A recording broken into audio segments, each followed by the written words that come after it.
The stories of this other realm are created through many ways.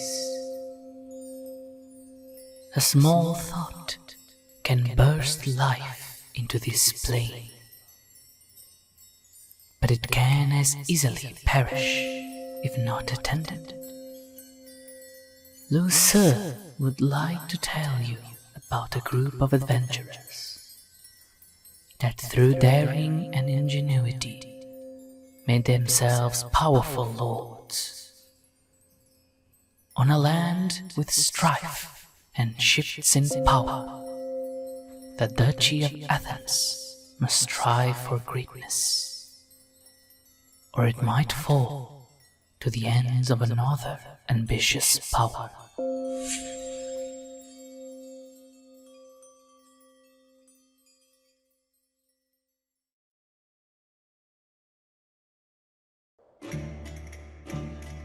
The history of the duchy had been a complicated one. First owned by the De la Roche family, then to the Count of Brienne. When he denied to pay the Almogavar mercenaries he had, called the Catalan Company, he was killed in battle by them, having the Almogavars capturing the duchy for themselves. They pushed even further by the Duchy of Neopratas, once known as Thebes, and began a war against the Principality of Achaia and took Corinth from them. To legitimize their actions, they did it in the name of the kings of Sicily, becoming their nominal vassals, but in reality having full control of the territory. This meant that the Dukes of Athens were the second and third sons of the kings of Sicily, but they would never actually be on the duchy. Instead, it was controlled by appointed vicar generals and its marshals. The current Duke, John, was also the regent of Sicily and a great ally of the Catalans, lending them tremendous aid in Greece. But this brought the ire of the Kingdom of Naples and the Pope.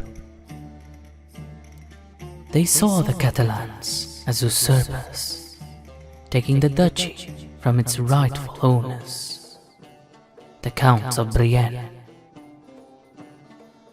leading to Naples declaring war against the Company, and the Pope excommunicating them. The Vicar General Ramon sent troops against the Napolitan territories in Anatolia, in the command of his marshal, Lord Matteo. Upon leaving sentries and watchtowers in the untamed regions of Attica, Matteo continued his march. He was a member of the noble family of Monte Cada that collaborated with the Sicilian Vespers that brought the end of French rule in Sicily. By the end of 1345, Venetian troops tried to pass through Corinth, but its marshal, Roger de Luria, blocked their path. He was from a noble Italian house of Luria, which also aided in the Sicilian rebellion against the French. Roger and Matteo were the most prominent and powerful lords in the company that even the Vicar General had problems to control. So he sent a diplomat to the Venetian-controlled Negroponte to soothe relations, since they were important to the safety of the duchy. By the next year, a papal legate was sent to Neopratas, where he requested its marshal, Pere de Pau, the construction of a chapel in the town.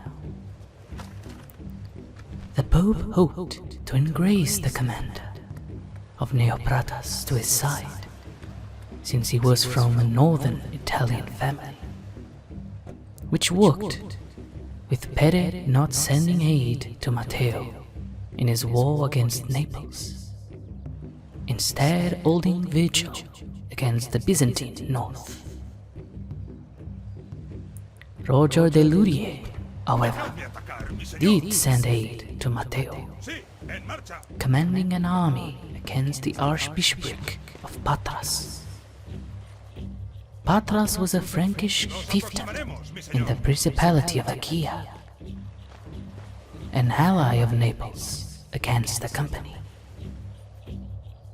Taking in Patras and Lepanto was the Company's plan for supremacy in the Greek mainland. Matteo de Montcada first raided the countryside of Aetolia, besieging then the city of Lepanto. He hoped to force the surrender of the city and its army, but Lepanto defenses were strong. While Roger engaged in battle against the army of Patras. His crossbowmen rained bolts against the enemy's army, but it was quickly pushed back due to its size. The cavalry skirmished against the flanks, while the Vlach warriors held the main line, with the remaining army retreating.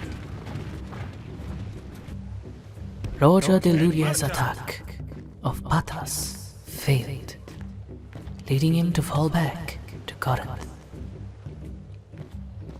Having got the news of Roger's defeat, and with winter approaching, Matteo retreated to friendly territory.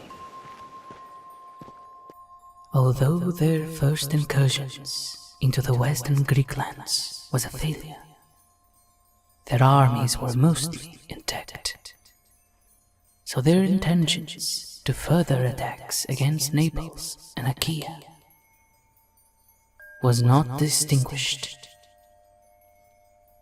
But the rumors and dark omens that were coming from the east would leave them and all of Europe with its greatest danger.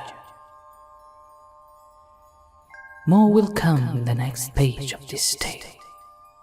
Hope to see you again in this other realm once more.